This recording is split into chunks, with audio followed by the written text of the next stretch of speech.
really rock with it. The Shin Pad, My bro. mom actually really rates your hosting, by the way. Really? Yeah. I appreciate that, man. Wait. Yeah. Oh, actually, no. I think I said it to you last week, but yeah, like The host with the most.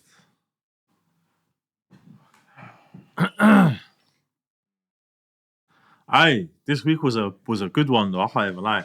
It was a good one. It was a tense one. It was football wise. It was dross. Not quality, but in terms of upsets and in terms of like things going against the, I don't know, the script, status quo. Yeah. I feel like it was good for that. I feel like there was some funny moments as well. Do you know what I mean? Which we're definitely gonna sink our deep into in a second. But the quality was dross, man. Yeah. I mean, bro, look, I tapped in for that Fulham game. Meaty. Yeah.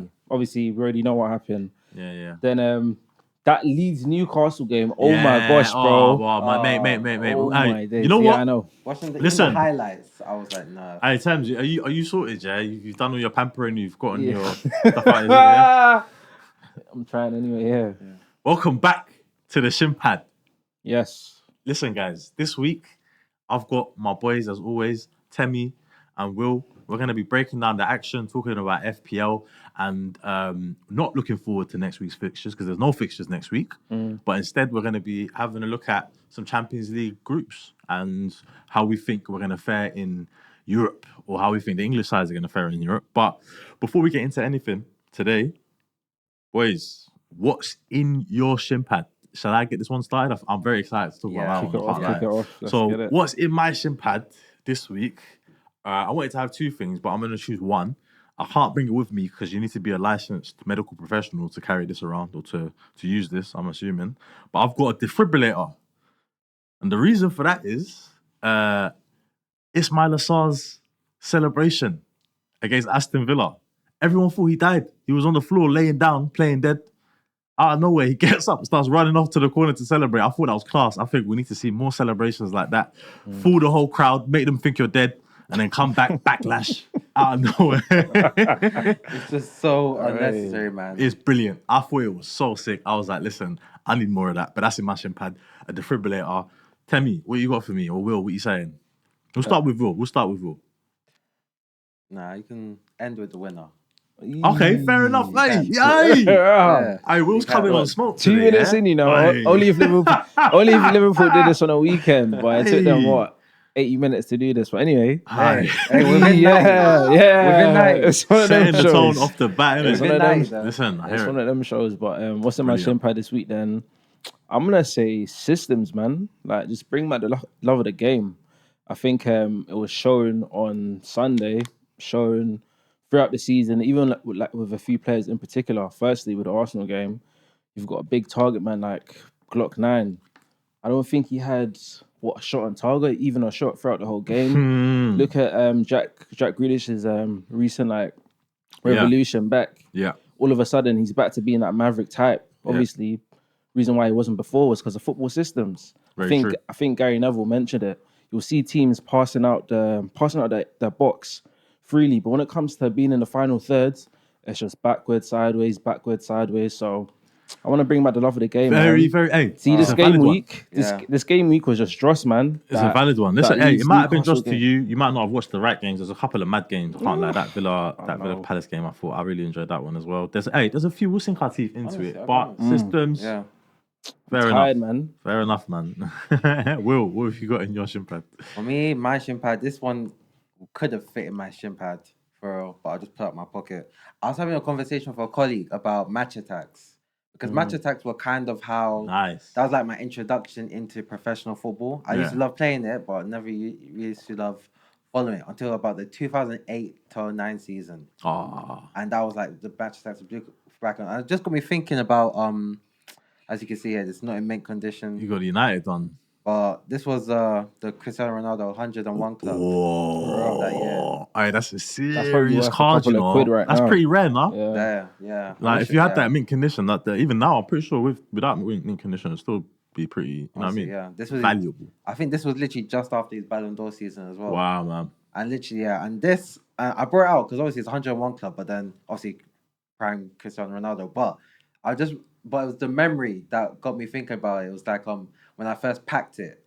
Just literally. Wow. I think I must have spent like £1 on 2 packets. Yeah. Wow. Probably the most. I think I had a £2 coin from somebody. I was so economical. That's why I was even double proud of myself. Like, I don't know how. Yeah, I always dreamt of blacklist. it. You always dream of it. Yeah, like, the blacklist. Yeah, you know what I mean? blacklist. I open one, I get like Ricardo Fuller star card. That's crazy. Disappointed. Ricardo Get the next one, Fuller. and I think I genuinely saw the corner of it. Not the 101 side, but I think the other side, like 99-4, and you just think couldn't be, and it was. Wow. And you just think like the clout I got in primary school after this. Yeah, hold that up to the camera properly, man. Show them. Look at that. That is quality. Look at that. That is beautiful, man. That is childhood dreams. That is beauty right there, man. Honestly, I can't lie. That might be the best washing your shin pad so far, man. That encapsulates exactly what the shin pad is about. Yeah. But what else the shin pad is about is great games, fierce rivalry. And you two here today, the best spokesman for this game, in my opinion. Yeah, this is beautiful. This is what I'm here for. Come on. Liverpool 1, Arsenal 0. Lads, take it away. Where do you want to go? Win a start or lose a start? I don't know. What are you saying? Be humble, man. I'm sure you got some things to get off your chest. Bro said, this is therapy. Temi, come here. Leave your worries at the door. Sit down, and we'll have a nice little chat. Safe space. Get things off your. Safe space, man. Where do I begin? Let's go for it. Win or lose. Where do I begin? I would say like on the booth. The game was the game, really. I think obviously if you watch the game, you kind of saw it was. I'll probably say it was a poor game. I feel like for the hype that we built, especially on the preview, to what really came out, just wasn't really it. I get it, very cagey. It's like the third game of the season, and you've got two. You pretty much got two of the challengers going up against each other, but I thought both of them just never really wanted it, and then in the end, it was like a moment of quality that kind of settled it. I thought the first half, I was a bit surprised of how Liverpool started. Usually when you come to Anfield, first 20, 30 minutes, it's like hell. But I remember looking at the time, it was like 35 minutes gone. I'm thinking, like, I'm feeling comfy, you know? Like, do you know what I'm saying? False sense of security. But obviously you go into the second half. I don't think Liverpool had their first shot on target to about 60, 70 minutes in. Yeah. So I think do you know what I mean? It kind of shows like the state of the game. I think at that point, Alisson only made one save as well. I think you guys only had one at that point as well. So it was quite equal from both sides. Very equal. I thought, both sides cancelled each other out. I think even Arnie Slot said it. If both sides play each other 10 times, 8 out of 10 times it's a draw. The other one time, Liverpool win. The other time, Arsenal win. So it kind of really just encapsulated the game. And then just obviously round of applause to Dominic Szoboszlai. I'm not a hater.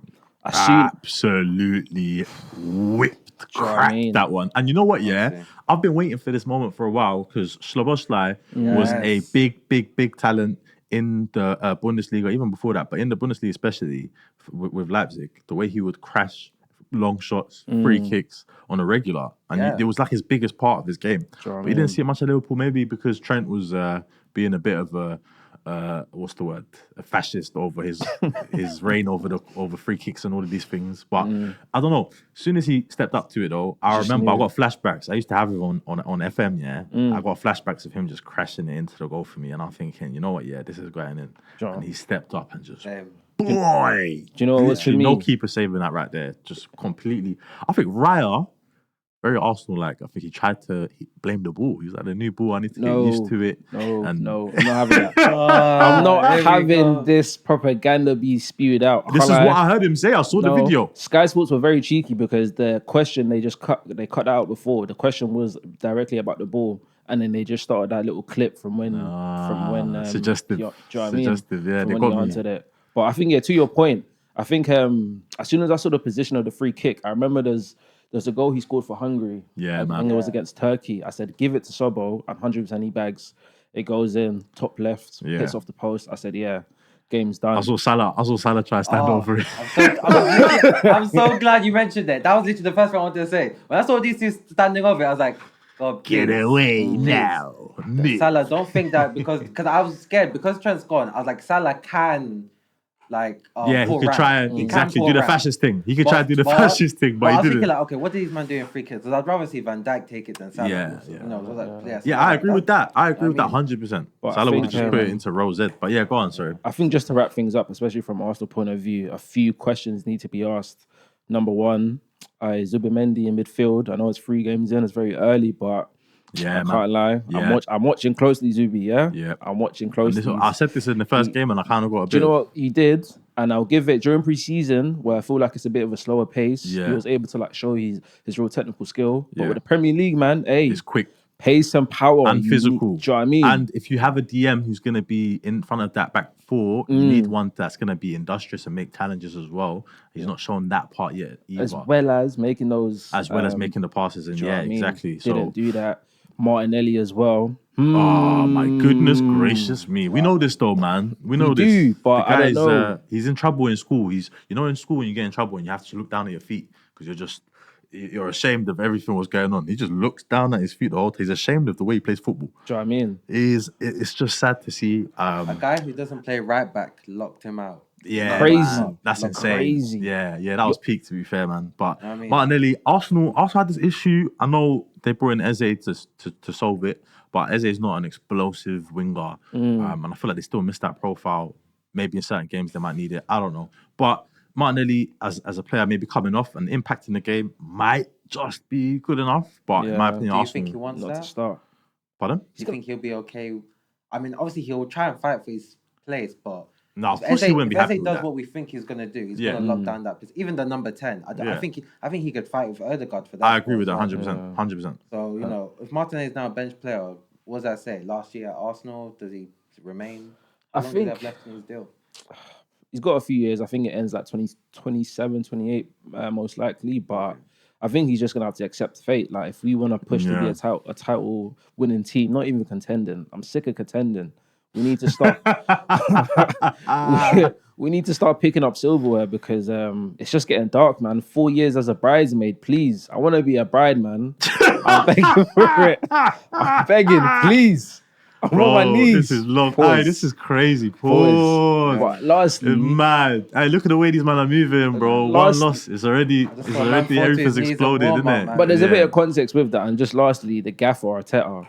I feel like 70 minutes in, we haven't made a change yet. Like we can all see how the game is going. It's begging, it's crying for that one player or that little tactical tweak. Yeah. And you can just tell just from how we set up, just from like previous results, he came for the draw or he was happy to leave with a draw. Yep. And I feel like that's just the difference. It's the wrong mentality. Do you know what I Definitely mean? the wrong mentality it's coming with. And on top of that, the substitutions when they did come, in terms of Odegaard and Eze, they left a lot to be desired in their game. Obviously, he's off the bench. First game, Eze at the club.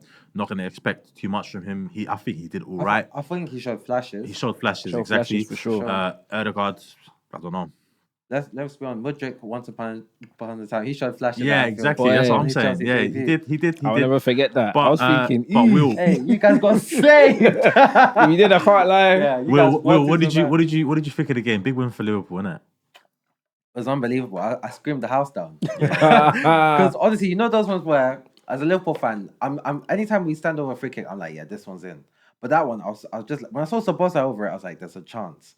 And then to see it go as I imagined, I was like, when the ball hit the net, I don't think I really saw it, but the scream of the crowd was like, that's what really got that's me. what same. That's what I even screamed because I didn't really see the ball. It nipped into the edge of the post, like crashed in, and then you just see the ball just curl around inside of the goal and drop on the floor. And I was like, okay, that's when I realized it's actually in because it just snuck in past Raya, man. It's brilliant, honestly, brilliant free kick. What a goal. The knee slides, the hairband, the long sleeve, like the.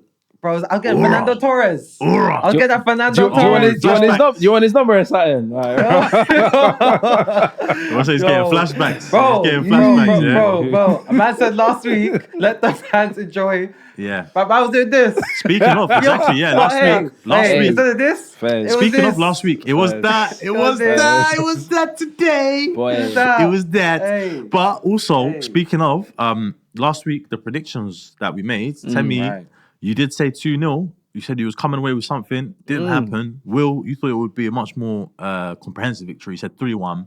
And the oracle for this week somehow managed to predict a 1-0 win to Liverpool. I knew it would be exactly like this cagey affair. Yeah. But it was a good game. I enjoyed watching it. And it's, you know what, I think it's still early in the season to say that it's going to have any ramifications on who wins the title or anything like that. 100%. But it's a big statement from Liverpool, in my opinion. But moving on from that game, if that's everything everyone's got on that one, moving on from that one, we're going to go to, an upset. I didn't see this coming, to be honest. Brighton 2, Manchester City 1. Haaland got the goal first to start the game off. Just the poacher's finish in the box. And I thought at that point, City would just go on to cruise, get the second, get the third.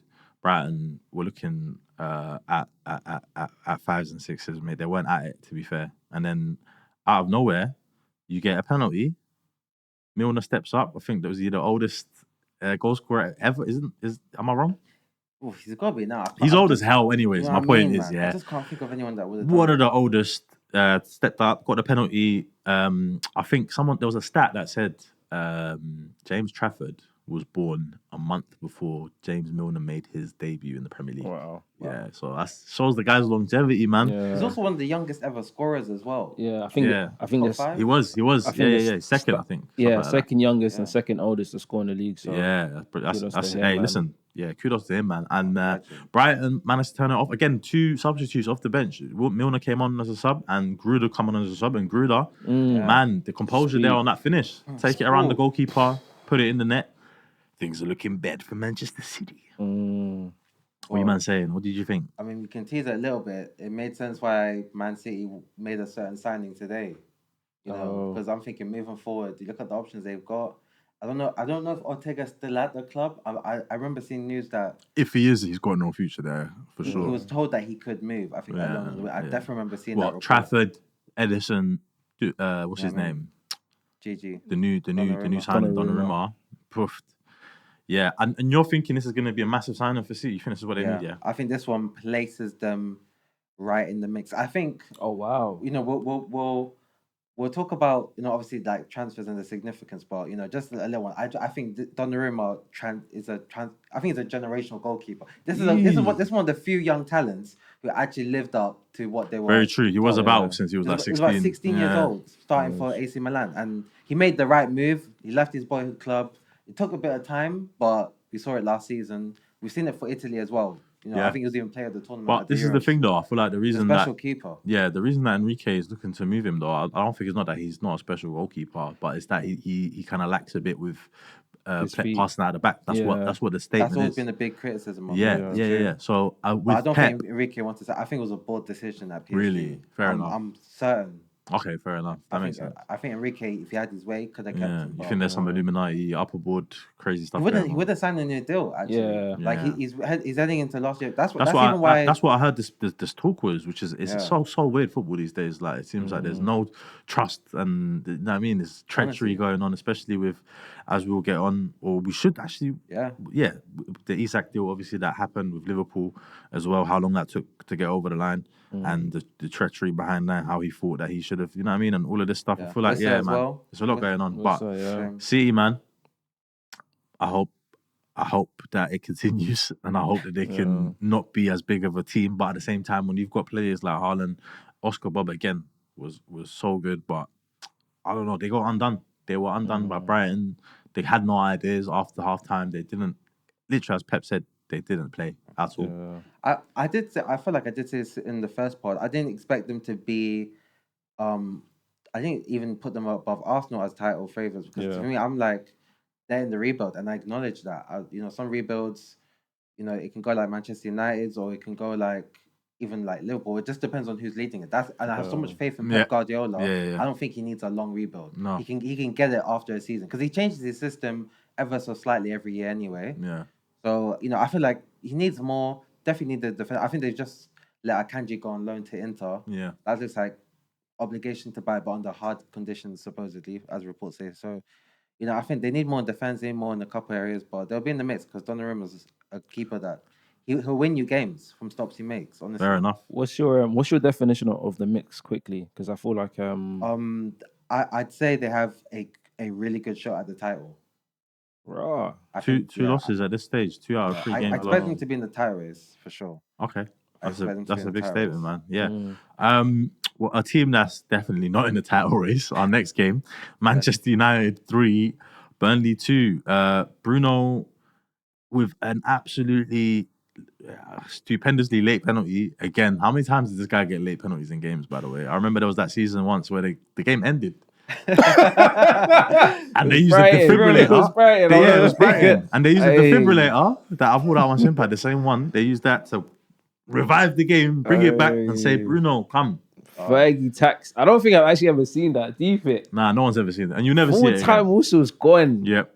And Come they bring said, the game back. Bring it back. Bring it back. It's insane. But Bruno... Remember the Premier League notification? Match ended. And Yeah. Bruno And then came back. I was like, yeah, that's it. They lost or they drew or whatever. And then I'm thinking, brilliant. And then out of nowhere, I see it's a dub. My head was gone. But late penalty, 3-2. It was a shaky one for Man United against Burnley at home. Burnley put up a fight. I haven't heard. Wow, what a performance! And they had a goal disallowed, which the VAR drama, which, mate, they had the semi-automated image up, and I'm looking, scanning, because usually it shows like that little radar, little point where the contact is, or where you can see the point at which they've gone up over the opposition player. But this time I couldn't see it. I was scanning the whole thing. I couldn't see where he was off. I don't know what happened there. I don't know if there was and they didn't keep it on the screen for long. From what I saw, I remember. They brought it down straight away. So still some Fergie tag lingering. I have to say that. Listen, that's unbelievable. We've but got to be careful what we say because somebody was. Yeah, someone gonna. Because yeah, man, hit on your head. But yeah, United managed to get the win. Amorim needed that one daily, man. Yeah, I think he needed it, but it is quite worrying. I feel like obviously they went out to Grimsby, not even in the third round, the second round of the Carabao Cup. And you go out to a team whose goalkeeper supports you and said even I'm upset that they've gone out. You know how mad that is. Look how many pens he let in. He did. I can't remember. He didn't want to save any. He didn't want to save any. Did he save any? I don't know. I think it went over the bar, wouldn't it? I think he might have saved a couple. I think he saved one. Yeah. But still, Dang, man. Madness. But yeah, sorry, Temi, you were saying something. Go ahead. I was just saying it's quite worrying because you'd think, obviously, given what they had us first game of the season, that's always going to go. You never know which way that's going to go. Then second game of the season against Fulham, that's a tough place to go. But you'd think bankers against Grimsby to get the confidence going. Then secondly, you're playing against a relegation team, and to see that performance, you're relying on. Some may say that penalty was a bit of a 50-50 call, but last minute, I don't know. It's looking very shaky in Manchester. I'm not sure how long Amorim's going to last. You hear his comments in the press conferences about some days he wants to leave, some days he wants to be there for 20 years, some days he hates his kids. I think some days he loves them. Bro, it's like, I'm sorry. Hey. The head loss that we've seen from Amorim, I don't think Crazy. we've seen from anybody ever in the history of anybody and anyone in mankind. The honesty, man. Like, he's so openly, almost disrespectful of his team. Like he really hangs them out to dry. He's in a telenovela. He's in a telenovela, bro. He's doing drama. He's doing up all this mad drama. Like he comes and he's holding his face. He can't watch the penalty. I've never seen him look at a penalty once. Why is he so dramatic? Yeah. He's so dramatic. Even that speech he did right at the end of the season, like, guys, I know we are the worst Manchester United side in history. Oh my god! Thank you, brother. I don't. As a rival fan. Keep it coming. It's fuel. It's fuel, isn't it? You know what I mean? It's fuel. This is what I'm saying. If that saying. was my manager, I'd be quite annoyed. Exactly, man. Yeah, that's the thing. And it's just like... The standards have dropped, man. Standards have dropped heavily. United, to be fair though, this is a win. Maybe you can put them in an upturn direction, having a couple of weeks now to have that winning feeling fester on the training ground, because obviously now it's international break. That could help them. But yeah, we'll see. Again, it wasn't anything convincing from Manchester United, but a game that was equally as unconvincing coming from me. Chelsea 2, Fulham 0, and there was massive VAR controversy and Delap's injury as well. That I feel like were the two major talking points of the game. But Chelsea again with another win. another clean sheet. João Pedro with another goal. He's looking really good. Yeah. To be honest. And yeah, listen, it wasn't the prettiest way of winning the game. That goal, first of all, let's get into that. VAR, what did you guys think? Oh, abysmal decision. I'll be honest. No matter how many times I see it, I can't look at it any other way. Should have been a goal. Very soft to say there was that foul in the build-up. I remember the commentators were kind of glazing it. They was like, "Oh, it's just an outstanding bit of skill." You know, you just get. It was like, "Oh, it's not an outstanding bit of skill. It's good enough skill." He flopped the skill in the video. If you watch it, he flopped the skill, and his foot lands on Chalobah. I don't think it's enough for a foul. Yeah, 100%. But it is contact, and he does go down. So I get it in the rules of the actual. If you look at it black and white, cool. I understand it. It's a foul. However, I would absolutely hate if that was my team and that had happened. So I feel bad for Fulham. I feel bad for Josh King. What a Josh King, hold that. Yeah, you was on my third bench. I had no faith in you on FPL. I had you on my third bench, mate. If you scored that goal and you was on my third bench, my head would have been gone. Absolutely gone. But I'm glad that didn't count. And we won 2-0. I don't know where we are on the table, but that's brilliant. Brilliant. From 3 games, 2 wins, a draw. And the draw was against what's looking like a very solid Palace side. We get into them later. But, man, I can't lie. Sometimes you got to just get the result. Fulham looked really good. They did. And we managed to stifle them in most parts. Our defence is still a patchwork defence. We don't have all of our best players in there. Reece James, yet again, starts from the bench, which I feel like Maresca, again, he's just wrapping him in cotton wool and trying to keep him fit for our bigger games or maybe Champions League or something like this, which I'm not a fan of. I think you play your best players when you can. Enzo Fernandez, terrible display. Somehow comes away with a goal and an assist. I don't know how he does it. I think he's stolen Mo Salah's mojo, to be honest. Yeah, he's stolen his mojo because, bro, Salah, he can't do shit. And Enzo Fernandez is out here picking up GA for fun. I don't know how he's doing it. But that's his third in 2 games. And, mate, yeah, man, I'm happy with the win. Again, the manner of it leaves a bit to be desired. We'll see how we go. But it's a good win, London derby. Get the 3 points. You know what I mean? Above Arsenal, so... Trophy, 3 games in. Yeah, above Arsenal at the minute. Standards are falling. Trophy, you guys are the ones that run this whole thing. Above Arsenal, 3 games in. It's game week 3, mate. No, I'm just saying it because we have an agreement separate to this show. We won't talk about that, but we have an agreement. And you was getting on to me after the first game week when Eze scored a goal that didn't count, saying I might have to owe him some money. But still do, mate. I'll take the invoice right now. I'm confident. We'll see. Listen. So confident. You're that confident, yeah? So confident. We'll see. No brainer. We'll leave that for now. And we'll move into a much more, what's the word? Entertaining game, in my opinion. The one that I did watch, the 3 o'clock to watch / listen on the radio. Tottenham 0, Bournemouth 1.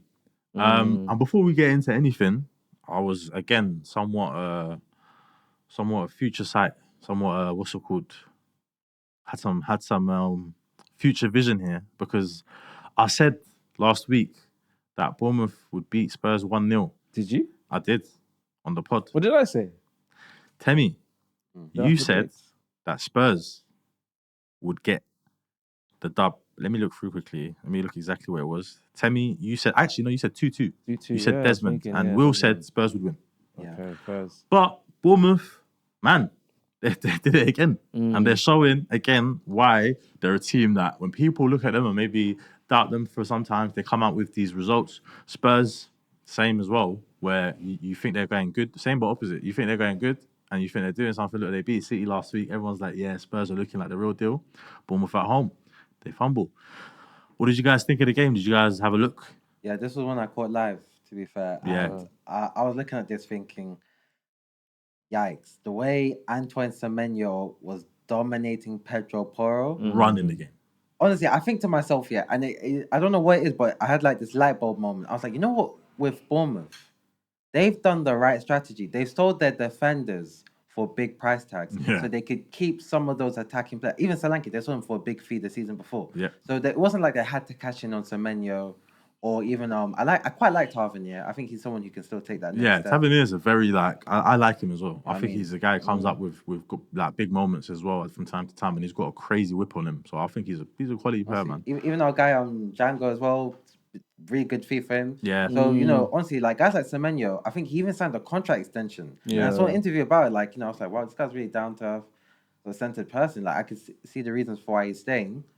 And then I was like, Bournemouth team, they're not someone who, with the coach they have, in an Andoni Iraola. Man, I really rate him in the top half of the table. I really rate him. You know what? Yeah, I would even like honestly, especially in terms of the way he plays and the way his team sets up. Yeah, it's so fluid and it's attractive style of football as well. 100%. And it's like so refreshing to this league right now, where you've got like Artetas or you've got the Guardiolas or you've got the Enzo Marescas as well. I'm gonna throw ourselves in there because the way that we set up as well and the way that we play is very rigid, very selective. You have to have players in these positions at these times. You have to do it this way. You can't do it any other way.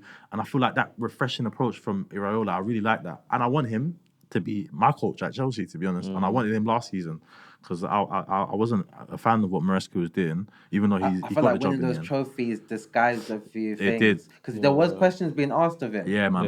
It did disguise a few things, in my opinion. But again, he's still getting results now. So jury's out, in my opinion, for him. But again, Iraola, man, I really rate him as a manager, top manager. Yeah. Bournemouth look really good. Fantastic win for them. But another team who are looking good and are playing good football as well. I managed to catch some parts of this game. It really surprised me. Everton 3, Wolves 2. Classic, absolute brilliant game. Grealish again on fire, and he looks like a man unleashed.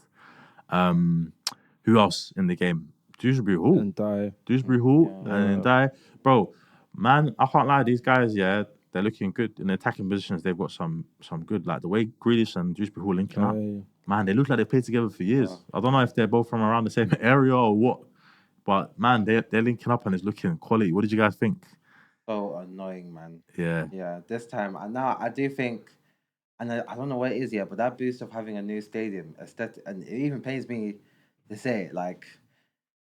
It looks good. It looks decent. Like I saw like I think I saw like something on Instagram. Something was like a before and after of like somebody who's a season ticket holder. Like, this was my view from the stand last year. Yeah. Basically the exact same. You see, it's like a wall of.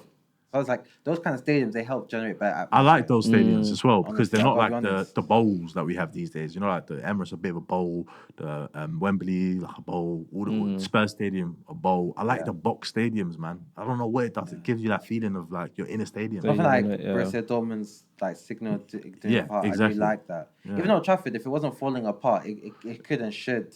Yeah, it still does to me. Yeah, it is. But yeah, the history. Yeah, well, we could get Everton, man. They're looking good. 3-2. Grealish. I wouldn't be surprised if Everton do that buy option now. If I'm being honest, I think they have to, man. How much is the buy option? Like 40 50? No, 50. 50. Honestly, he's getting towards.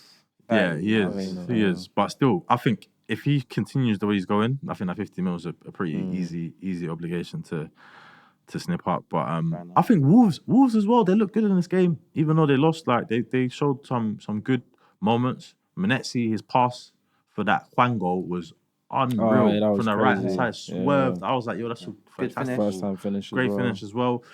Wolves, hey man, I can't lie, man. The Premier League this season is looking like it's going to be really tough for these teams near the bottom. They're missing Strand Larsen though. They are missing. They were missing Strand Larsen. Alleged injury. We don't know if his transfer to Newcastle is that going through. Is that falling apart? Yeah. So moving on from that game, 3-2, brilliant win for Everton. Sunderland 2, Brentford 1. Sunderland till I die. Listen, the lads again. They've managed to pull a result. Wow. Enzo Lefebvre with the penalty, Isidore with a dramatic last-minute winner, header, and Sunderland, again, a super young team, but they show in these games that they're fearless, man, and they just play, press, and that stadium, honestly, every challenge, every corner, every throw, they're up and they're chanting and they're giving that energy to the team. You can see it lift the team in the game and even inhibit the other team as well, bruv. So, you know something? Yeah. It reminded me of Leeds under Bielsa. Yeah. The way the energy their fans will give into the stadium, and because they're all galvanized behind the idea Yeah. and the coach and the everything. They buy into it so much. But then, do you know what I mean? that next season, that's what that's when I feel like I saw it. Well, basically after Bielsa went, that's when I kind of saw it go. But yeah, I'm getting that vibe from Sunderland. I forgot they did have that about them. Even is this a weird shout? I don't know, something about like Wigan. They would have that the last several games of the season. Yeah, man.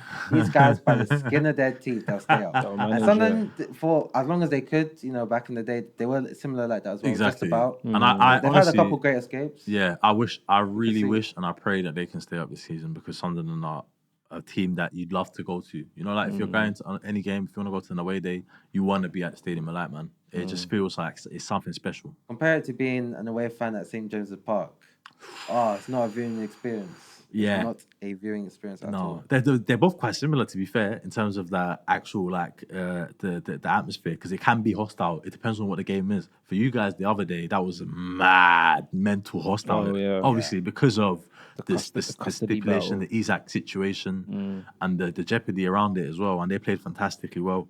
Yeah, it was just as advertised. Yeah, But- the Onion was coming. But for Sunderland, would you say this is sustainable? It's game week 3. They've played pretty much all the relegation rivals. Yeah. I know we're talking about the atmosphere and how uplifting the fans are, but when it comes to game week 10, them cold, windy nights, when they start playing your more mid-table teams, them top 8 teams. Yeah.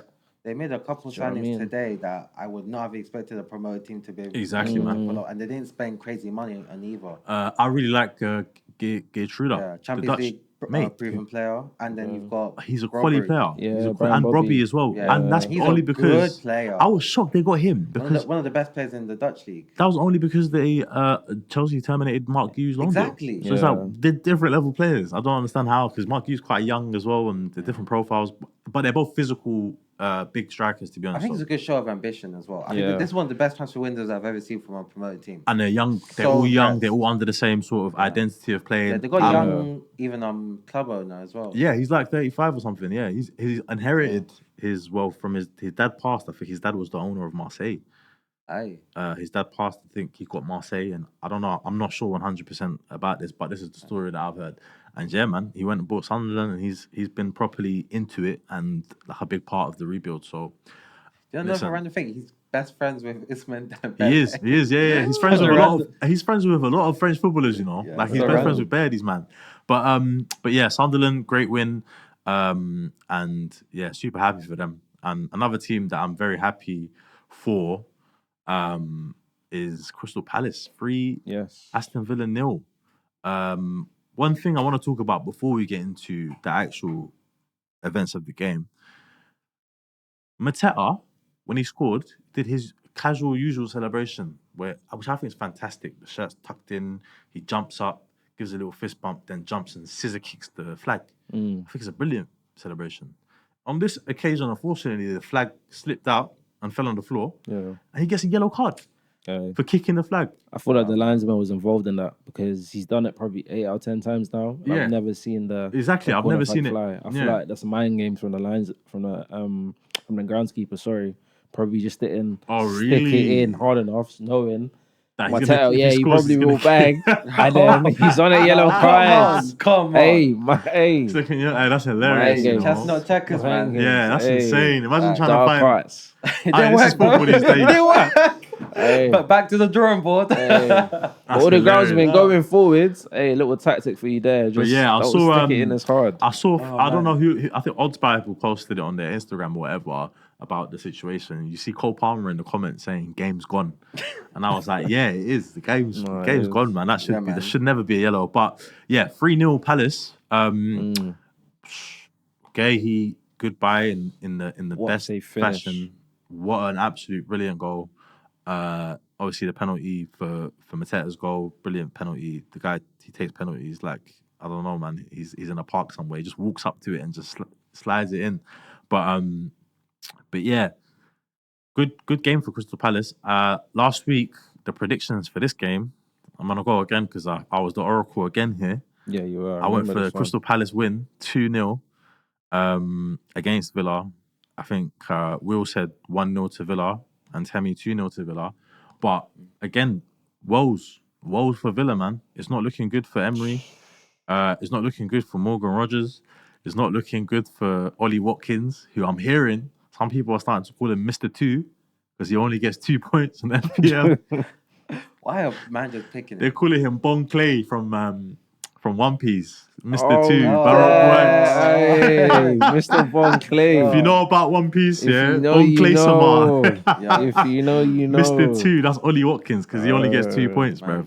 bruv.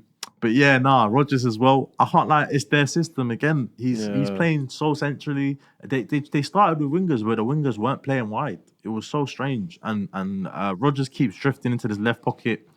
He needs that freedom to come deep and get the ball and drive. They were obviously missing their 2 defensive midfielders that game, Onana and Kamara. It just wasn't good for Villa at all. And they kept losing the ball. They kept losing those duels. Wharton all over them in the midfield. I know he comes away with an injury, but again, another fantastic performance. Munoz, high and wide as always. Lacroix, Gay, Richards, defensively fantastic. Bro, this Palace team is so solid. And they've got output as well. They can score goals. So it's like, I don't know what it's going to look like later in the season when they're playing in Europe. And they've got these other things to contend with, and the squad depth, and obviously losing Gerhi now, which I think is a bigger loss in my opinion. Whoa. We don't know if that's confirmed or not. Do we? No.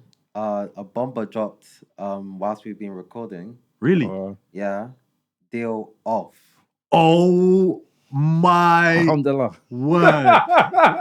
Alhamdulillah. Oh my goodness, man. I can't lie. When I was watching that Liverpool game, I was thinking in my head, Liverpool are only a centre back away because Konate looked all over the place. And when I saw that Gerhi, I was thinking it's mad. Yeah, he could take his spot in the team easily, because he plays on that left side anyways. What's it called?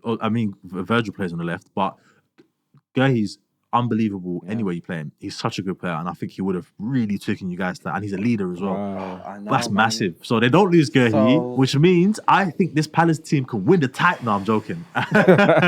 Palace are going to do really well this season, and again, Gerhi, in my opinion, would have been a bigger loss than Eze. I said it last week. Oh, I disagree. I said it last week. I said it last week. I said Eze wasn't their focal point purely by himself. In Palace's team last year, and they shared the goals quite a lot across the front three. He did get a few more of the share, but that was in all competitions. In the Premier League, Ismail Assar and Mateta were combining quite a lot as well. And I said that when I watched a lot of Palace last season, Ellie's a fantastic player, don't get me twisted, a maverick, and a player that you buy tickets to come and watch on the pitch. But in terms of the output and getting the result, I didn't think he would make that much of a detriment to Crystal Palace at the time. It showed in this game. We'll see how it goes going forward because they've signed this new player now. Obviously, Kamada played this game. Kamada won the pen. And Jeremy came on in the game and looked impressive. So Palace looked to have done decent here. I don't know. We'll see how it goes. But in my opinion, if they had lost Gerhi, that would have been a lot harder for them to get back than Eze. In my opinion, I don't know. What do you guys think? I don't know. I feel like attacking players, they're always going to be that difference maker. I think it was shown on the game on the weekend. Arsenal have got probably one of the best defensive league records for how many years on counting. Yeah. But when it comes to those splitting hairs, those splitting magic, game-defining moments as far as attacking players. So I feel like fair enough. They did like spread the goals and assists throughout the front three. But I feel like it is important that they did replace Eze. And to be fair, they have surprised me. On one part being they've lost such a talisman in Eze, but at the same time, I think credit to Glasner and just credit to the whole squad, the whole spine, that they have enough to not be able to solely rely on him. Yeah. And of course, they've had a good window, reallocating the funds. Yeah. They've got Jeremy now. I believe I've seen a few, obviously we're going to speak about deadline day, and I've seen a few other transfer bits they've been doing. So I think overall, impressive for Palace. I think they're one to watch for the Conference League as well. Yeah, 100%. Like 100% wants to watch for the Conference League. They could go far in that. Yeah, so, definitely. No, kudos. And it's not, for sure. Fantastic game. And we'll go into our next game, a massive upset as well. This one, nobody saw this one coming. I didn't see this one coming. Will called the team that won this game fodder in the last episode. Is West Ham 3, Nottingham Forest 0. Jared Bowen, Paqueta, and Wilson getting the goals here. Mate, West Ham look lively and they look charged. That Malik Diouf, who I spoke about, I said I liked him. He looked unreal up and down that left side, whipping in balls like, bro, the guy's automatic. He literally gets down there and just swap straight into the box every time. I think he came away with the assist as well for the Wilson goal. Brilliant cross. But yeah, man, West Ham, they look really good that game. Forest, gee, man. Wow. They left a lot to be desired. I feel like that's my catchphrase, but they left a lot to be desired in this game, man. Yeah. Did you guys get a look at this one? I gotta be honest, man. I'd go as far as to say this was the shock. This was the shock result of the round. Honestly, and I rate what Forest have been building, and I feel like they've had such a good transfer window as well. Like I've had a look at their signings and the show of ambition on not more so shown by putting their foot down and keeping Morgan Gibbs White. But I feel like he started the season well. Like he started season, so I'm looking at certain players. I'm thinking, where has this performance come out of? And it's making me wonder, how impactful is this public sort of malcontent between the manager and the board and the ownership now playing into the dressing room? I think it might be that, to be fair, because their first two games they weren't looking this much off of it, and then this game it was like, wow, man. I'd say night and day. Yeah, West Ham they looked all over Forest, and it was just like, yeah, man, they had no idea what to do, and Forest deserved West Ham very deserved winners on the day, which I was super shocked by. But that's what I'm saying. If West Ham can be deserved winners playing football against you, yeah, man, yeah, you are away as well at your stadium. You know what I mean? But I feel like it is to be expected. I feel like a team like them, especially because they got European football now, I feel like we are going to see a few more results of this nature. Towards the end of last season, I know they were pushing for top 4, but as the season kind of went on, when it came to squeaky bum time, as they say, eventually they kind of fell off. So I'm not too surprised. You know how the Premier League is, man. Some weeks you just get those results. Yeah, that you just I agree. Don't I know where you're coming from. And West Ham as well, you know. West Ham are no bums. Like on the wrong day, West Ham will handle you. Like 100%. Them bubbles will blow you. Pause in it, but them bubbles will blow you away in it. You know what I'm saying? So the bubbles will do what? But shout out to my Irons. Yeah, nah. They look really good, man, and yeah, fantastic win for West Ham. But going into our last game of the weekend, probably the worst game of the weekend. I was so upset that this game even existed, that this game even happened. Boy. Namely, which I'll get into later actually. But my FPL had something really hanging on this game, and it let me down because Eddie Howe decided to bench his 2 wingers, and they They drew nil. It feels like a loss. They drew 0-0 with Leeds away. They played a 5 back, 3 in midfield, 2 up top. Finally started Asula, but started him with no service. It was Asula and Murphy up there, and there was nobody in behind able to create or do anything. They're playing their 5 with their wing back super high, Liverpool on the left as a right-footed. I don't know, man. If you're looking for creation and you're looking for someone to go high wide and whip balls in, you want someone that's going to be a left-footed player, like we saw with Youth. We saw how effective that was. But when you have to stop, turn, take the ball into your right, and then in-swing it, there's a lot going on there. Players can come and close you down a lot easier. So, man, Newcastle looked way off it. But credit to Leeds, they defended well. Yeah. Even when Newcastle, 60 minutes, decided to bring on their 2 wingers and go a bit more direct in their approach play. Boring game, man. What did you man think? I gotta be honest, I think there was more talking points from what was happening in the stands rather than on the pitch. Like their new signing, Walter Matt, who I'm sure we'll go into more detail. Yeah. You know, he was a huge money signing. Yeah, this is the deal that's going to take it potentially to 90 million euros. You know, with add-ons possibly being completed. So, and this was a guy who, to be honest, a year ago he wasn't even on the radar. You know, but we're seeing this in football these days, though. Players that come on have like half a year decent, and then they go off and it might be enough. He's even played for the national team as well now. Wow. You know, but obviously, you know, he's not like a super young talent. You know, I think he's still 23. Yeah. So you know what I mean. So like, he being signed, and then also a big deadline day move for Wissa being completed. It showed that actually that formation that Howe was doing, I don't think he was just experimenting. I think that's the formation he's going to use moving forward. Really? I think he wanted to use it against a team where, no disrespect to Leeds, where it's a little less jeopardy. This is the game where I want to try it. Wow. And I think if he had his way of keeping Isak and bringing in Ekitike, I think this is maybe actually what he originally even wanted. Yeah. You've got those. So then, why would you bring in someone like Elanga then? Where does he fit in? Options, I think exactly that. Yeah. Because they've got good wing. They've got like Barnes, 60 million for an option, man. I don't know, man. Hey, City used to do it. Chelsea do it. Hey, yeah, why can't we do it? I know. That is true. Hey, but let me at Liverpool as well, you know. Talk soon, innit? Yeah, Liverpool are doing the Mazzolini right now, man. The Red Cartel. But just before we move on from that game, I just want to say credit to Leeds. I feel like naturally with Newcastle, pushing for top 4, top 5, top 6 team, you'd expect them to literally roll over Leeds. But I feel like especially in that first half, was it Notto, even Dan James, man. Some good link-up play. They just kind of lacked that clinical edge. Yeah. And I feel like in reverse, where Sunderland have invested heavy in their front line, I don't recall any like notable Leeds signings. So I know his deadline's probably gone now. I would encourage them, but I just initially saw some encouraging play. Kind of just like that clinical edge. Nonto and Dan James, that's two black wingers right there. Yeah, there's no sort of end product, technical, nothing. They just knock the ball and they're gone. Two speedsters, pace and power. But yeah, that brings us to the end of our FPL roundup.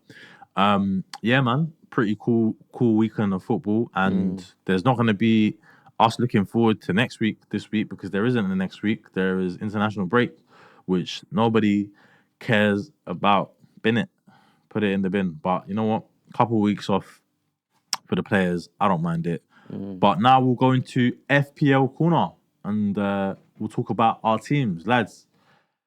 Yep. Oh, speaking of that game, I've got something to say, man. I've got something to say. That game, Leeds versus Newcastle, that game killed me, because what I did was I had my 2 transfers made. I said it last week. I took out Guy for Wood, and I took out Saka and brought in Sarr. So I had that done. Those were my 2 moves. It was all settled. And then Cole Palmer, we get the update that he's not going to play in Game Week 3. And he's out for Game Week 3. So what do? I come back home and I think, you know what, his price is going to drop. Let me get ahead of it. I see Elanga has got Leeds away as an entry point, and I'm thinking to myself, ooh, tasty. So I take the -4 at this point. Sell Palmer, bring in Elanga, and that makes me bench Juve. Otherwise, I would have played Juve and benched Palmer. Pain. Juve goes on to get a 10-pointer. Elanga doesn't start, comes on for 1 point. Mate, I don't know what I deserved there to get a 9-point swing between those 2 decisions. Wow. But more than that, 9-point swing. It's a 13-point swing because of the -4 as well. So 13 points, because I wouldn't have taken the -4 and I would have had 10 more points.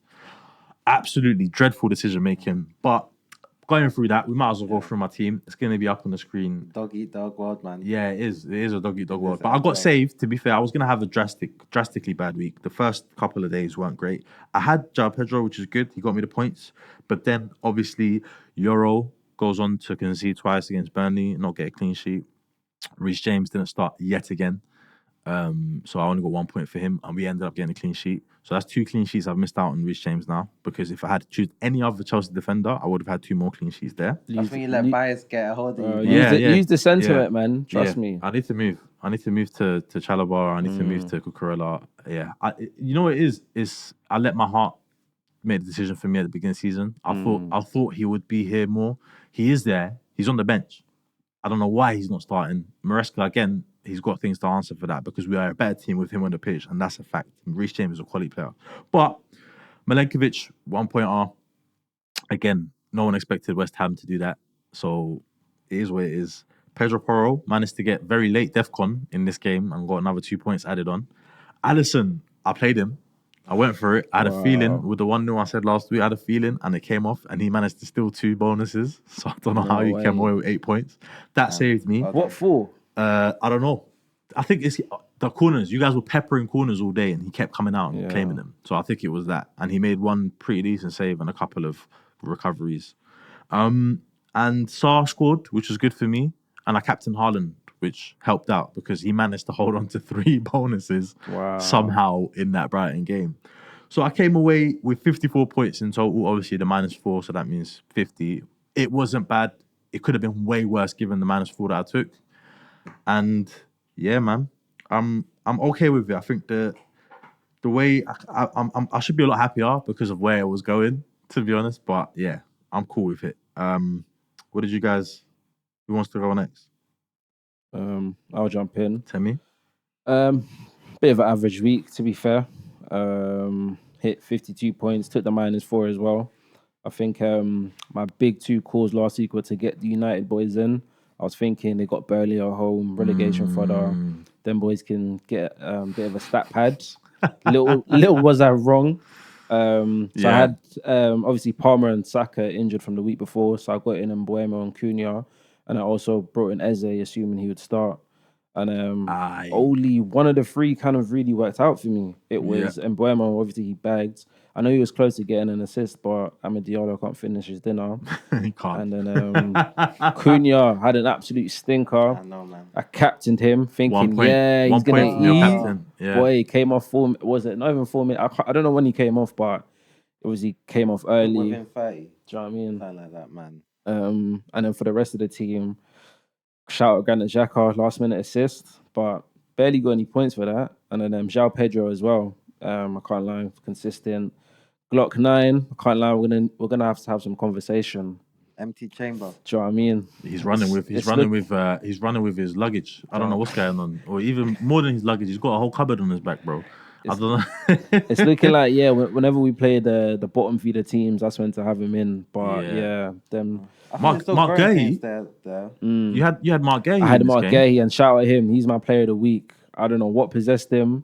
Obviously, they got a 3-0 win, so clean sheet as well as that goal. Absolutely banging finish. Yeah, and 3 bonuses. He comes away with 15. 15. That's massive. Shout out him, man. He really kind of saved me this week. Kind of keeps me in the mix of all my leagues. So yeah, man. Pretty average week. Obviously, international break, reassess. It's actually crazy to be fair, because looking at your team, I'm like, where's the 50?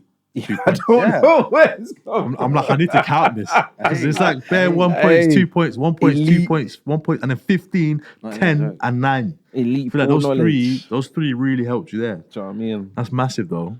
But yeah, man, that's good. I feel like, in our league actually, if you guys want to join, it's going to be in the description this time again for sure. We had some feedback. We're going to put it in the description, and we'll also make sure this one's time stamped as well, so that people can go through and get those timestamps when you can. But in our league, us the top 3, me and Temi are separated by currently 4 points in the first 3 game weeks, which is very, very close already. It's pretty nice. But yeah, Will, walk us through your team. I can see it was a bit of a rough week, yeah, man. Hey. I just had a look. Oh, yeah, yo, it's a tough bro. one. Like I nearly had 80 last week. I must have had like a 47-point swing between weeks, but look, yeah, you can literally see across the whole team. Like Cash, I don't know what I was thinking bringing him in. Yeah, he had 8 points on the opening game week. A combined 1 point from the last 2 game weeks. Like honestly, dang. Yeah. Bro, I still think he's gonna bang this season, but him staying in my team, I don't know, man. I decided not to. I've already used one of my free transfers. I took out Cherky as soon as he got injured. To be fair, on Verts, he's on his last chance. He's in the last chance saloon right now. Next game, or that Burnley game is all or nothing. You know, I'd rather take out Cunha though, but I'm seeing 75%. Bro, Cunha. Manchester Derby, they might have to play him. That's why I want to keep him. Yeah, true. So I don't know. You'll see, but yeah, go through the rest of your team. Yeah, but then I'm looking at everyone else. Ekitike could have had a goal, but got ruled out against Arsenal, which was fair call. And then you see Xhaka was an interesting one. He got an assist, but he's just one of them players. He gets an assist and then he gets a booking. It's like, brother, I'm starving. Oh, that was starving out here, man. Yeah, it's the booking that drops him down. And bookings make sure that you basically have no chance of getting any sort of bonus as well. So yeah, man, that's the type of player he is, though, isn't it? So yeah, Pedro, literally another one, and he's another one that I think I must have rotated the captain's armband between a few, and it was him, Ekitike, or Salah. Yeah, and Russian roulette. I was like, no. Salah against Arsenal, he does a pretty good record against them. especially if it's at Anfield. But no, it didn't work out. Yeah, it's unfortunate to be fair, but he again as a midfielder he gets the clean sheet point, so it's not the end of the world. You get extra 2 points there from the Could have captaincy. been worse. As a for sure. midfielder. But it's wow. but it's not great to be honest. Yeah.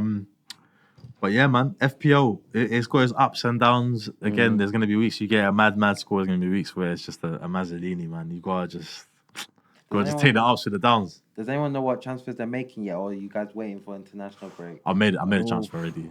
I'm probably gonna wait, but I'm potentially thinking Isak. Yeah. I think Isak wait for a sec because he's not same. obviously he's not played any games. Grealish looking at potentially. Yeah. And Glock 9, you know, gonna have some conversations. Yeah, because he is at 9 mil. He's not a cheap. Do you know what I mean? By any chance, but he's depending on your fixtures, I feel like you guys got a really good entry point later on. I think from game week 7 onwards, you guys got really good fixtures, Arsenal. So I think he might be one to target then. But for me, I had to make a change this week, and I had some money in the bank, obviously from selling Palmer and Saka, and there was only one guy I want to get in from this whole game week's fixtures, and I took the risk of I don't care if he gets injured or what happens. I had to have him, and that's Daniel Munoz against Sunderland the next game. He is in my team now. Oh wow! I took out Euro and I brought in Munoz. Reece James really underrated player though. Reece James is probably going to be benched for me next game. I don't think he will start against. I don't know. It's after the international break. We'll see how it goes. Sell him. We'll see how it goes. I might play him. If he doesn't start this last time, then I'm going to just upgrade to Cucurella at that point because I'm missing out way too many points. Honestly, the way Villa are playing, Cash immediately is holding bench in my team. And I've already made my transfer. I've taken out, and this was even before he got a goal. I think the Palace game was just 1-0. I can't remember who scored their first goal.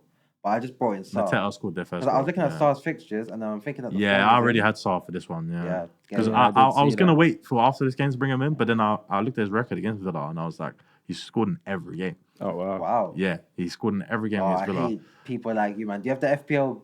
No, I don't. You're not a stat sheet. No. Okay. I just, before the game, I just remembered, like, look, this guy's always bagging against these man. So I looked up every game. Literally every game he scored against them. Wow. So I was like, you know what? He's going to be in my team. And he managed to get a little scrappy header at the end. So, I'm happy with that. But, he's already there. I'm looking at, I need to get rid of Verts soon. But it's probably after that Burnley game. But, I did that transfer already, Euro to Munoz. I think he's just so good. I think he's probably the best defender, pound for pound, in the game in terms of maybe accruing points. Palace are so solid defensively. And he plays almost like a winger for them, where he's always so high and playing that ball across the box. Anytime you see that ball going across to Sarr, Mateta, anyone who's in the box, it's coming from Munoz. So, yeah, man, I think he's gonna be a massive one. Oh, to be honest, Palace are always an interesting pick for differentials. They've always got somebody somewhere. Yeah, they are, isn't it? Like even the likes of Elise, with the GNA he was getting at one point for the price he was on FPL, was one of those kind of players. So yeah, for sure. But that brings the end, unless anyone's got anything else to say for the FPL. That brings the end to FPL Corner. And now we're stepping into unfamiliar territory. Because for the first time ever, we're not going to be doing our predictions of the next game week. We're going to be talking about some of the transfers that's happened, obviously. Yes. And we're going to be getting into our Champions League groups and maybe some predictions of the first game week, or we'll get into that maybe later on. But some of the Champions League groups, some of our initial reactions to the groups, what we think could be some tricky fixtures for us, what fixtures we're most looking forward to, and stuff like that. But before we move on to the Champions League stuff, Isaac, massive signing for Liverpool. We've said it before. We've spoken about it obviously throughout the episode, but we'll get into it properly now. That must mean that the title is firmly within Liverpool's grasp at this minute. Title? I'm saying trouble, mate. Nothing less. Nothing less. No. There shouldn't be. Nothing less. You know what's actually insane? I was a Mark Gehi away from agreeing with Temi. That's insane. Yeah. Bro, yeah. But no, because I said this on the first episode of the pod. The attack is frightening, and I was quite confident somehow Newcastle would budge and let Isak go. Because I was thinking, a player of this caliber, you can't. Like, honestly, I don't think I've ever seen anything quite like this at this level. Yeah. I've never seen a striker of that caliber down tools like that. Obviously, with strikers and attackers, they're always the more expensive players. So you've got I think maybe the last one was like Usman Dembele. Do you remember he was like going on strike at Dortmund when Barca wanted him? You get a few in it, Yeah, but they're like, like you in know. odd spurts. I'd probably say most recent cases. I remember Carlos Tevez back in the day, and he was playing golf like halfway through a season, came back Went up, and was AWOL. the league in it. Wasn't Yeah, even in the country, you know innit? what I'm saying. So, but to carry on, Isak. Yeah, with Isak, yeah, it's unbelievable because it for me, I felt like Liverpool, even with the signings before Isak, you know, I'm not unreasonable. Like you gotta put Liverpool as the favourites, even without him. But then with him, like you start thinking of, can they now go that step further and compete on all fronts again? Yeah. You know, because I felt like last season it was a bit annoying because I just kept thinking almost any other team, you know, we wouldn't have been knocked out in the round of 16, in my honest opinion. But PSG were outstanding. It was their year. I looked at the way they played. They only lose Donnarumma. You know, to me, that they're right at the forefront again with, you know, the likes of a Barcelona, Real Madrid, a little bit of a Chelsea. rebuilding phase. Yeah. You know, there's a bunch of other teams, you know, and I think Liverpool now, they're right in the mix if you're talking about favourites for Champions League. And that's because of Isak. Because you know, I've got to say, God rest his soul, Diogo Jota passed. I think in an ideal world, he was going to be someone who was a centre forward option. But without Isak signing, you've only got Hugo Ekitike for half a season as your centre forward. I think it was just too risky. But Isak, to have now these two guys, like the way Ekitike is, I think he surprised a lot of people. Yeah. You know, and I watched the tapes, like, I did a video about it, and I was like, you know what, this guy is such a silky, elegant player. There's not too many guys with his Skill profile. set. Yeah, And now you've got two guys with a very similar profile. Yeah. With the, you know, hopefully eventually work comes good. Salah gets into motion. Cody Gakpo ups the level. These are amazing Players, talents, and you've got guys who now I think we've got a variety of players who can unlock different defenses now. I think that Liverpool have struggled with low blocks for years. Yeah. With the attacking options we've got now, we should do. Yeah, a bit better. you've got a tool for any sort of problem that you're in, to be honest. Honestly. And it seems that way. And it seems like Slot's got a lot to his Arsenal. But yeah, speaking of Arsenal have made some good signings as well. That Mosquera looked decent when he was playing. Eze, massive signing. We spoke about it before, obviously. What do you think in terms of the difference will be now? Because obviously Gyökeres as well, another massive signing, who's again someone who should be getting quite a lot of goals this season. Two big strikers for you guys this season. Who do you think? It's obvious who gets the most goals, in my opinion. Yeah. How many do you think each scores? We'll start with you, Temi. How many goals do you think Gyökeres gets this season? I reckon I'll go 15. Just 15 goals. How much did he cost? 65?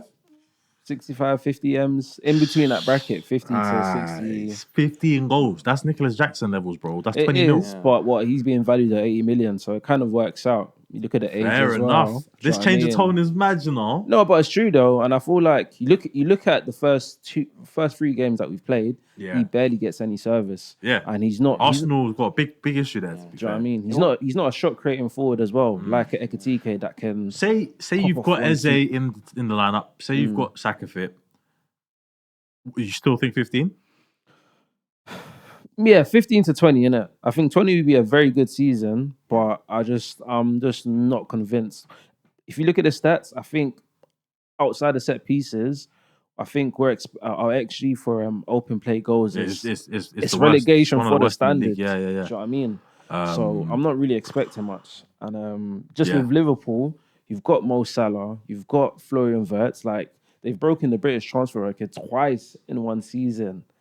I don't recognize my club anymore. Guys. Honestly, I don't recognize. On the back of, I used to pray for times like this. The meme has never been more fitting in my time as a football fan. Yeah, honestly, the spend. I don't even know how much we spend.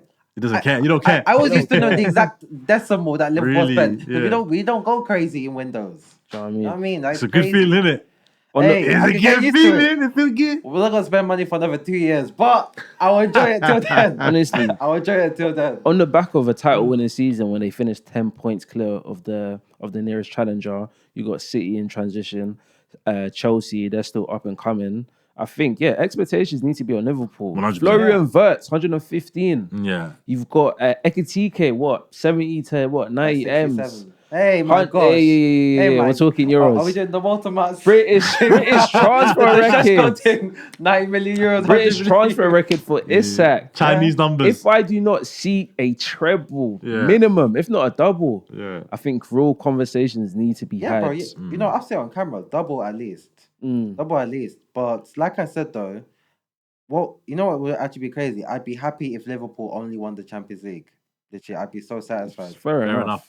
Because like I said, Isak puts us in that echelon of challenges. Yeah. But we should be getting 2 titles. He pushed you there. How many does he score? All comps or Prem? Both. Prem 25, all comps Good. 35. I like that. 35. I like that. You know why I was gonna say I like that? I would season. Listen, I'm not gonna lie. I would have said you're not being there. You're not standing on it unless you said 25 because Isak is a 25 plus. He has to get 25 minimum. If he doesn't get 25, and I don't care if he gets 24, 23. If he doesn't get 25, then he's not done what he needs to do. Because Liverpool, especially when you're playing against these lower block teams as well, with Frimpong, I think it'd be massive for you guys against those like smaller teams. Being able to get someone that high wide who can provide as well, bro. It's raps and Kirk is on the other side. Allow it, man. Salah in the mix. Allow it, bro. What, 29 goals and 15 assists. 18 assists. 18 assists. But anyways, we've spoken about the big signings now. I think it's time for us to get into the big competition. Yeah? Let's go. The champions. Yeah? And we're there. We're here. I'll go through Chelsea's fixtures quickly. All right? So we've got our first games against Bayern. Then we play Benfica. Then we've got Ajax, Karabakh, Barcelona, Atalanta, Paphos, and Napoli. So those are our fixtures in the group stage. Mixed bag there. I'm very excited to see the Bayern match. There's been mixed results in history there before. They beat us last time we played pretty badly, and I want revenge for that.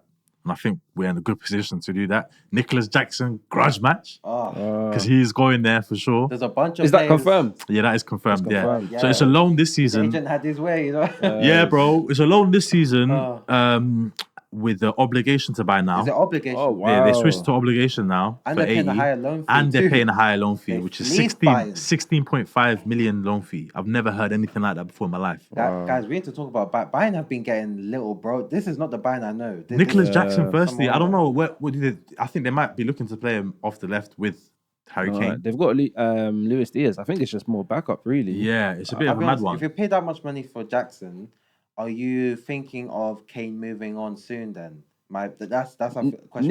Nicholas Jackson cannot be your succession plan to Harry Kane. I'm sorry. Whoever is running that institution needs something checked out because Bro, that's I follow true. Bayern's Twitter space, bro. These fans have been sick. Basically, ever since Nagelsmann got sacked, these guys have been going for it, and you can see it, bro. They've been Bayern used to be one of the best run clubs in Europe. I used to envy at the way they were being ran, but these last couple of years, like I'm looking at Liverpool, the amount of money we got for Diaz, I was so happy with that. 75 And we got a sell-on clause. Yeah, it's Because mad. we know that he might want to go to Saudi soon. But, yeah. It's like I was like, damn. That's crazy to be fair. Like- but also, again, that Bayern game is going to be big for us for many reasons. Confident. Pardon? You're confident. Yeah, no, I'm very confident. I think they in got a Europe, better team. I think in tournaments, I think especially with the team we've got now, I'm so confident in our team. And Moises Caicedo is one of the players who just fills me with confidence going into these big games because he is an unbelievable player. And against Fulham, I think if we don't have a player like him, we lose that game because he was everywhere, covering every blade of grass. He had the most. We're going back to FPL here, but he had the most defensive contributions of any player in game week 3. 23 defensive contributions. You know how mad that is. It's like almost double the person that was closest. Unbelievable player. But I am confident in that game. I'm also confident against Barcelona as well. Got Barcelona in that pot. That's another one you got a good rivalry with. Yeah, as well. massive historical tie. We used to always have them. I feel like they're kind of very annoyed and not really happy with Chelsea fans because we used to always. I feel like Bayern fans hate Chelsea. Yeah. There's a few in Europe. I mean? Real Madrid too. We had a couple of massive games with. We knocked them out when we won it. One time, And then they knocked us out the season after. So we're looking forward to any of those big games. Napoli in there, I think, will be tough. Ajax is not an easy place. Benfica will be good. Enzo Fernandez back as well plays. Napoli. Atalanta. Napoli, I De can see that being Bruyne, a stumbling Lukaku. I block. think it could be. I can see that being a I don't stumbling block as know. well. But mixed bag. I'm very happy with it. Arsenal's fixtures look good as well. Conte reunion. Three big ones. Bayern, Inter, Atleti, and then they've got quite an easy way with it with Bruges, Olympiacos, Praga, Slavia Praga, Kairat Almaty, and Athletic Club. And Kairat Almaty, if I'm not mistaken, are they a Kazakhstani, I believe. Yeah, Kazakhstani club. That one is representing, but that's a home game for you guys. Yeah, I feel like that's the type of game. Yeah. Max Dowman, all the Helen boys can eat, get some G up in the Champions League. I did want to ask shortly. You know the way that it's been laid out. They can do it pot 1, pot 2, 3. Is that the order of the games as well? No, order's different. No. The order has been decided now. It's just they're in their separate fixtures. I'm just going through the actual games that we've got because it's basically the same thing, isn't it? But it's not been decided. That Bayern game, another one with a lot of history. Arsenal, Bayern. I saw the Bayern. This is your time to get a lick back, to be honest. Yeah. But even then, plotting on this. I feel like with this group stage, like, fair enough, some tasty ties, but you know what Champions League is about, round of 16. It is about round of 16, yeah. It's like PSG. Last season, we slapped them up when we played them in the group stage. They came to the Emirates, handled them. Then I was thinking, going into that semi-final matchup, we're leaving with something. Hey. Different team. Look what time told. Yeah. Mentalities are different, man. Perfect example you could have brought, because didn't Ousmane Dembele get left out of that game for off-field reasons of being too late? Yeah. This is a guy who's now he went from that to Ballon d'Or front runner. Yeah, insane. What a sport! What a sport! But that's a good couple fixtures there for Arsenal. Inter and Atleti. Those two games though, I will have to tell you, it's going to be the worst games you'll see in history because both sides. That's so true. Exactly, it's going to be Arsenal trying to defend and Inter trying to defend, and then the next game is going to be Atleti trying to defend and Arsenal trying to defend. The ball's just going to be in the middle of the pitch. They're all going to be standing next to the goals. I watched the round of 16 tie between them a couple of seasons ago. The fact this game went to penalties, I was like, please, somebody just end it. Just fill up this shoot someone laughing gas or something, please. This game was horrible watch. But that's some good fixtures there for Arsenal. We'll go through Liverpool's fixtures here as well. Some massive ones. Real Madrid, the return of Trent Alexander-Arnold. Looking forward to that. Script right cooked. Cooked. Yeah. He's coming to Anfield. Xavi Alonso. Yeah, he is going to Anfield. He might not even be playing because at the minute Carvajal is ahead of him in the team somehow. I hope he doesn't chicken out. But and then you guys have got Inter and Atletico as well. Yeah. Frankfurt, PSV, Marseille, carry it back in Galatasaray. It's not as easy, I don't think. No, Galatasaray even is a tough one. Marseille is a tough one. I think if you go away, especially to Marseille, is a tough one. Yeah. Both stadiums. Atleti, Inter, obviously tough, and Frankfurt as well, and Real Madrid. You guys have got a bit. I think out of the teams we've read so far, a bit of a tougher time. Both Marseille and Galatasaray are away as well. Oh wow! But saying that, you guys, you've got the squad. The quality is there. But again, I can see those being stumbling blocks for you guys. It's exciting though, man. Those Champions League nights, man. What are we saying in terms of all our respective teams? Who's finishing highest during the group stage? You know when during group stage, it doesn't matter to me. To be fair, I think out of us lot, I think maybe Chelsea come out on top. Okay, I'll be honest with you. Liverpool had a more difficult run last season, and we finished top of. Yeah, you did. Yeah. It was low-key our second to least most difficult game was the last one. Yeah. And then we just filled it our second. The actual tough games, we handled them, and I think we got a better squad this time. Yeah, not true. Actually, no. You know what? Yeah, I'll take it back. I don't even know what I was saying there. Liverpool should finish top of that group stage, to be fair. Not that it means anything, but they should do, because that squad is a different level. But also, I'm confident in what we can do against the teams we play, and we'll see in the round of 16. I think we'll be up there in the group as well. Not that it means anything. I don't really care about the group. I wanna just qualify, and then round of 16. That's when I want us to really kick on. In terms of the overall, though. What do you guys think? Who do you guys have as favourites to win? Obviously, Liverpool favourites to win everything. Yeah, even the World Cup in the summer, not even there, not even in it, but they're favourites to win it. I can tell you that much. Who do you guys think, apart from that, are favourites? PSG. Yeah? PSG Temi? for sure. Arsenal. Arsenal. I mean, what? You be Semi-finalists, obviously with beef in our squad. Semi-finalists. That's a thing to brag about now, isn't it? It's not a brag, but you got to look at our style and play. Yeah. It suits European football so much. I think you saw it carry us all the way to the semi-final flawlessly. Made a few more tactical adjustments now. Obviously, signed a lot more quality, a lot more depth to rotate with. I'm telling you, man, don't be surprised, innit? Yeah. I don't know, man. My other call is Chelsea. They'll probably make it to the round of 16, but they don't finish in that top 8 bracket as well. Okay. So Okay. that's my other little big shout. First. I think that Club World Cup gassed them a bit. Yeah, you know the ones. Yeah. They're gonna get some good humblings. Watch. Barca, I could see them Bayern. going past around the 16 though. But I do think a lot of Chelsea fans. I think the opinion of the team has drastically gone up since that Club World Cup. I think Loki, it's gotten to a point where it went from underrated to now too much weight. I'll explain to you what it is, yeah. We know the players we have, we know the squad that we have, and we know the talent that we have in the squad. And we believe in our players because we can see every week in, week out, the quality that's there. Only thing holding us back is a tactical approach, in my opinion. I have no doubt in my mind that this team can win the Champions League, even with the inefficiencies that we have in terms of Maresca and his tactical approach. I think we can still win the Champions League. With ankle weights on. We can do it with one hand tied behind our back. Remember when Betis had them for 60 minutes? Yeah, man? from Conference League to Champions League. But then there's that moment of quality that Cole Palmer has outside of the system that comes and he absolutely turns the game on his head. I don't think he can carry. That's what happened then, and that's what happened in the Champions League in the Club World Cup final as well. I don't feel like inexperienced teams win the Champions League, bro. They don't. But you're saying inexperience. I don't see much inexperience in the team. How many of your starting 11 have played in the Champions League? Enzo Fernandez played in the Champions League before. What's it called? We've had Chalobah's played in the Champions League before. Reece James has played in the Champions League before. Cucurella's played in the Champions League before. Where's Cuckoo played? Who? He was at Brighton. Cucurella at Chelsea. We was in the Champions League 2 years ago, bro. Against Dortmund, he played in the Champions League, bro. What are you talking about? Fairs. Yeah. We've had so many players in the Champions League. Do you want me to keep going? That's about it. You've named about 4 or 5. I don't know about so many, bro. Yeah. The only one who's really had minutes like that is Reece James. Yeah, And but he I'm talking. can't get a Forget. game. Okay, cool. Champions League, fine. But in terms of actual minutes overall in football, our team is experienced. They're young players, but they've all played hundreds plus games. No, different caliber though.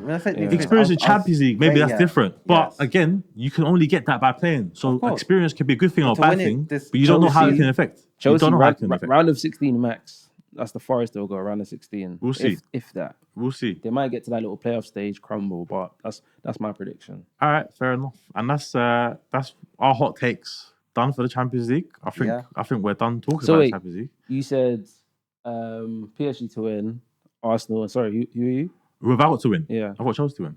Fairs. Dang. Fairs. I thought I was the leader. What I said. Yeah, no, fair enough. Whether I thought my team spent 500 mil the way that I'm not back in Liverpool. Yeah, no. Hey, no. I said treble. I said these men need to win a treble. Hey, yeah, put my chest out. Temi, the question. The question wasn't who do you think is going to win it. We said apart from Liverpool. Yeah. Who do you think? Oh, other teams. okay. That's why I said Chelsea. I think PSG are still the best.